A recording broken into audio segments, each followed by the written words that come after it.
back to Jesus. Ako na pinagpinapasalamatan po ang among amay. He was a very simple man. Unahon ang pamilya, unahon ang among sapatos, hindi siya magpakasang sapatos para sa iya.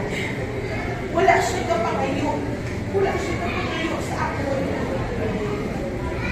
Ang iya yung learning, family first. He was a family man. Family comes first in him. So, si tatay, kumain ng sapatos sa gamay, mahatag na siya o nakatag na binanay mo sa bakulang, nakatag ang sapatos. Pero siya, ang iya sapatos, na isa ginahatag na sa iya. Simple na rin siya katao. Hindi siya, wala siya gabusal, wala siya gaano. He was contented with what he had. And si tatay, he was very punctual, very consistent and disciplined. Na on time, hindi siya very sa ihawan. So for example, we ang maaboy, halin sa slaughterhouse, maabot alas 4, si tataya alas 2 pa lang niya kapag himusok sa balay. Alas 3, aral na siya sa ihawan, mahulat sa baboy yung maabot. That was how dedicated he was sa iyang ulan. And kapasalamat din kami and ang amay provider ng kami ang pinapaminsar. He was selfless. Our tatay was selfless. And even at the end of his life, sama kami tayo ng hospital sama niya na ang hospital. Sige lang pala, kay makadunati ang ambulance ha? Makadunati ang ambulance. So dito napasugot na siya, wala siya choice ang ambulance ng makaduna. And siguro tungkol niya sa amin. Kaya napasalamat kami kay palanggain niya ng aming idoy. Si nanay would always be at the back of his head. So na-hospital siya sa kanya. Ang iya na ipamangkot. Pakanpon mo na siya, be. Ang iya pamangkot ni Ate sa humitan, nakakaon si tatay ko. Tatay, ikaw nanay kaon. Kaya alin na sa hospital. Ikaw kaon. Si tatay kung pino sa balay, ang nakakaon siya. And sa araw na kami sa ER, ang hambal ni tatay, ito ka mambol na siya pala. Hindi na po kay Jimmy siya. Tayo, hindi magpapailan. Sino ang hindi magpapailan? Si nanay? Oo, si nanay. Hindi magpapailan. Walang gaigit si nanay na mo.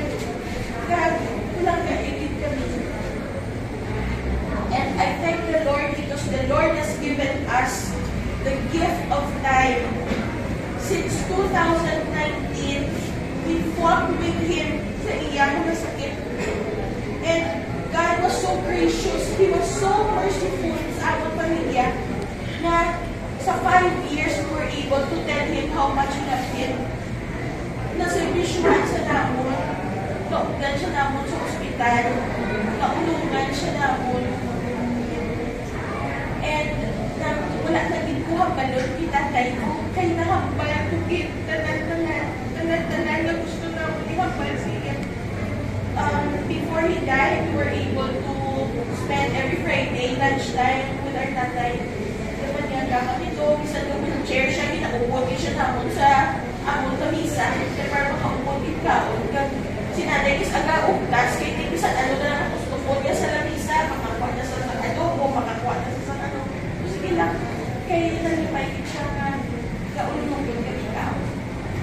And thank you, Lord, because tatay is po, pagkada ni tatay, prodigal sons. So, sa ER kami, instoryahan ko na siya ni Juan.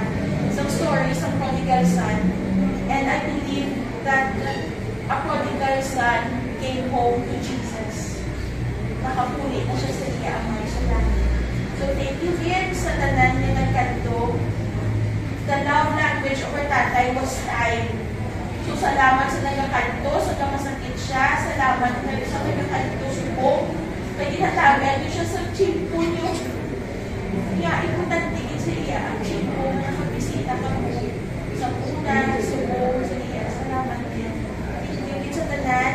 Ang aton nga funeral ala sa Sinay Public Cemetery. And then afterwards, mag-diretsyo na tayo yung mamainda sa balay mo mainda sa likod sa tennis court. Ibig gamay na itong kakon. Thank you, Gid sa tanan. Salamat sa pagkatiro.